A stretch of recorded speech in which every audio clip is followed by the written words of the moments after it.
नमस्कार दोस्तों और स्वागत है आप सभी लोगों का आईएफएस के इस शानदार प्लेटफॉर्म के ऊपर।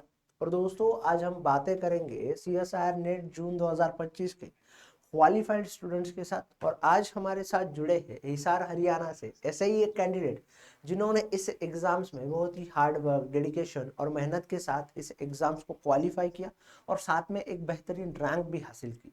तो जानते हैं उनसे उनकी जर्नी के बारे में, किस तरीके से उनकी जर्नी रही थी इस एग्जाम्स के प्रिपरेशंस की, और साथ में ही हर तरीके से स्ट्रैटेजी उन्होंने क्या आजमाई तो वो भी जानेंगे। तो जानते हैं उनकी कहानी को। तो हेलो, हेलो सर। थोड़ा अपने बारे में बताइए, हमें इंट्रोड्यूस कीजिए। Sir I am Preeti from Hisar Haryana and मैंने मेरी एमएससी जीजेयू से कंप्लीट करी है जो हिसार में ही है। एंड सर मैंने अभी जेआरएफ क्लियर किया है एआईआर रैंक 100 से। ओके, तो ऑल इंडिया रैंक आपका 100 आया है। हाँ जी सर। ओके, तो पहले तो आपको कॉन्ग्रेचुलेट करूंगा फॉर दिस इतना बेहतर थैंक रैंक के लिए। Thank you so much sir. Okay, अब मेरा सवाल है आपसे कि भाई सी एस आर नेट को ही क्यों चुना। बिकॉज सर मेरे को मतलब पीएचडी करनी थी। मतलब मेरे को एमएससी में स्टार्टिंग में ही इसके एग्जाम के बारे में पता चला था। मतलब मुझे पहले थोड़ा बहुत पता था, फिर मुझे मतलब टीचर से और मेरे फ्रेंड्स वगैरह से मतलब बाद में पता चला कि ऐसा कुछ होता है। फिर सर मैंने इसकी प्रिपरेशन करी। मतलब मैंने एमएससी के बाद ही प्रिपरेशन स्टार्ट करी थी वैसे। फिर मुझे सर पीएचडी करनी थी तो इसलिए। ओके ओके, तो आपने एमएससी के बाद जो है आपके प्रिपरेशंस को स्टार्ट किया, रिसर्च में इंटरेस्ट था, हाँ जी ये भी सर। रीजन था। हाँ जी सर। ओके, तो मैं आपसे अब हाँ सवाल जी। करूंगा कि मुझे बताओ कि आपकी जर्नी कैसे रही भाई। फिर जब आपने एमएससी के बाद प्रिपरेशंस को स्टार्ट किया तो आप कैसे पढ़ते थे, कैसा रूटीन फॉलो करते थे आप। सर वैसे तो मतलब जैसे सिलेबस बहुत ज्यादा बड़ा है, मतलब वास्ट सिलेबस है तो डिफिकल्टीज आती है, बट मैंने लाइब्रेरी ज्वाइन कर रखी थी सर। और फिर लाइब्रेरी ज्वाइन करने के बाद मतलब मैंने जैसे डिवाइड कर रखा था अपना कि मेरे को जैसे 10 टू 10 डेज देने हैं एक सब्जेक्ट को, और मैं साथ में नोट्स प्रिपेयर करती थी। और फिर उसके बाद सर मतलब जैसे उस टॉपिक को रिवाइज करना शाम को या फिर सुबह जब भी टाइम मिल जाए, और सर टॉपिक वाइज पीवाईक्यू लगाने। ओके, तो टॉपिक वाइज पीवाई को हाँ लगाना, जी सर। क्लास करना, लेक्चर करना, यही आपका रूटीन होता। ओके, तो हाँ जी इतना सर। वास्ट सिलेबस जो था उसको आपने हाँ मेमोराइज जी कैसे सर। किया, याद कैसे रखा, कंसेप्ट को टैकल कैसे किया, थोड़ा उसके बारे में कुछ। सर जैसे ही मतलब बार बार रिवाइज करना, मतलब मैं जैसे ऐसा होता था कि जैसे 10 डेज के बाद अगर मैंने कोई यूनिट रिवाइज करी है, मतलब जैसे कंप्लीट कर लिया है, तो मैं उसका ना नेक्स्ट 1 वीक में ना उसको रिवाइज करती थी ताकि मेरे को वो याद रहे और उसकी रिवीजन होती रहे अच्छे से, मतलब मैं भूलूं ना। और फिर सर अगर मैं फिर भी कुछ ऐसा होता था कि कंसेप्ट से लैग करती थी तो फिर मैं दोबारा वीडियो देखती थी। ओके, तो जो हाँ कंसेप्ट जी आपको सर। रिवाइज नहीं होते थे या उनके लिए आप जो है वो दोबारा वीडियो देखते थे। अब मुझे ये हाँ बताइए जी कि सर। जब हम प्रिपरेशंस को स्टार्ट करते हैं तो इनिशियल डे में तो हम मोटिवेटेड रहते हैं, बट कुछ दिनों बाद थोड़ा हम मतलब डीमोटिवेटेड सा होते हैं, सैचुरेशन हाँ सा जी आ सर। जाता है, बर्नआउट, एग्जॉस्टेड फील करते हैं। तो उस हाँ जी जगह सर। के ऊपर आपने कैसे खुद को कंसिस्टेंट रखा। सर डिमोटिवेशन आता है, मतलब जर्नी थोड़ी सी जैसे लास्ट टाइम हुआ नहीं तो भी डिमोटिवेशन आ गया, पर सर मतलब मेरे फ्रेंड्स फैमिली बहुत ज्यादा सपोर्टिव थी। तो फिर मैं मतलब जैसे उनसे बात करती थी और फिर मतलब ऐसे ही करके वो मुझे मोटिवेट करते रहते थे कि मतलब हो जाएगा, तू कर लेगी। तो फिर बस सर उन्हीं की वजह से ये हो गया। हम्म। हाँ जी सर।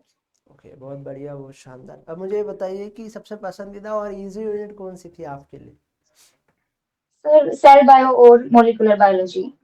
ओके, सेल बायोलॉजी और हाँ मॉलिक्यूलर जी। बायोलॉजी आपको बहुत पसंद थी, ऐसा क्यों, कोई रीजन है हाँ या। जी सर। सर ऐसा कोई रीजन नहीं है, बट मोलिकुलर बायोलॉजी मतलब मुझे हमेशा से अच्छी लगती थी, और सेल बायोलॉजी सर इजी है, मतलब जैसे 12th में भी आती है, और तो सर मुझे इजी लगते थे ये। और जैसे आपको इजी और पसंद की यूनिट की तो बात हमने कर ली, अब मुझे बताओ कॉम्प्लेक्स यूनिट कौन सी लगती है। सर जैसे मुझे इवोल्यूशन कॉम्प्लेक्स लगती थी, एंड इवन सर मैंने उसके नोट्स भी बनाए थे, बट लास्ट टाइम में मैं उसे रिवाइज ही नहीं कर पाई थी। और सर जैसे बायो केमिस्ट्री है उसका जैसे सर न्यूमेरिकल पार्ट है वो भी मतलब मेरा अच्छे से प्रिपेयर नहीं था, मैंने किया था ट्राई, बट सर मतलब मेरे को अच्छे से प्रिपेयर नहीं कर पाई थी मैं उसको। तो सर वो मेरे लिए डिफिकल्ट था। ओके, बहुत बढ़िया। हाँ जी सर।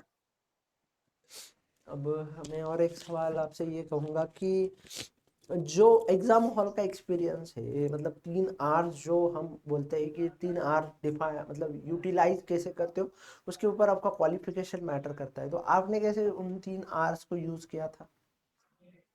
सर जैसे मतलब एग्जाम है तो थोड़ा प्रेशराइज तो फील होता है, बट सर मैंने मतलब जैसे स्ट्रेटेजी बना रखी थी कि मेरे को पहले पार्ट सी ही करना है। मैं तो फिर मैंने सर स्टार्टिंग से पार्ट सी ही स्टार्ट किया, और फिर सर जैसे मैंने टाइम डिवाइड कर रखा था कि मतलब स्टार्टिंग में मुझे एक बार के लिए 1 आवर ही देना है पार्ट सी को, और गो थ्रू करना है पूरा जितने मुझे आता है, मतलब जितने मुझे इजी लग रहे हैं क्वेश्चंस, तो मुझे वो करने हैं। तो फिर सर मैंने पहले पार्ट सी किया, फिर then sir part B and then part A. तो सर फिर ऐसे किया मैंने। ओके, तो part C, part B and हाँ जी। पार्ट ए के ऊपर आप लास्ट में आए, इस तरीके से आपने उसका हाँ जी सर। ओके। अब हाँ मुझे जी। ये बताइए कि revision, mock test, question practice की कैसा शेड्यूल था आपका, कैसे बनाते थे, और लास्ट का 1 मंथ जो है आपने कैसे यूटिलाइज किया?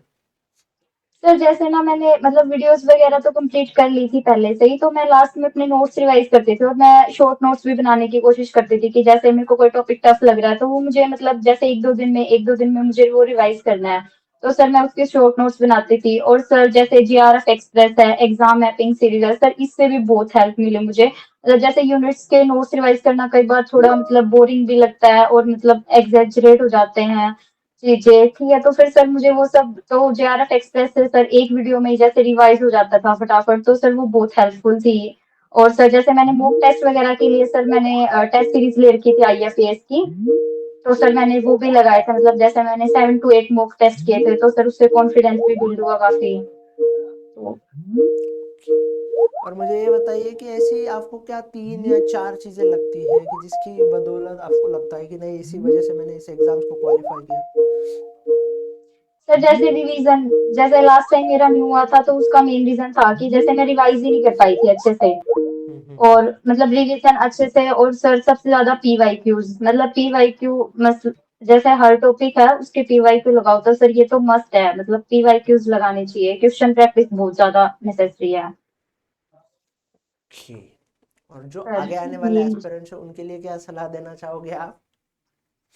सर यही कि मतलब प्रैक्टिस करते रहो और हो जाएगा, मैंने भी कर लिया है तो आप भी कर लोगे सब।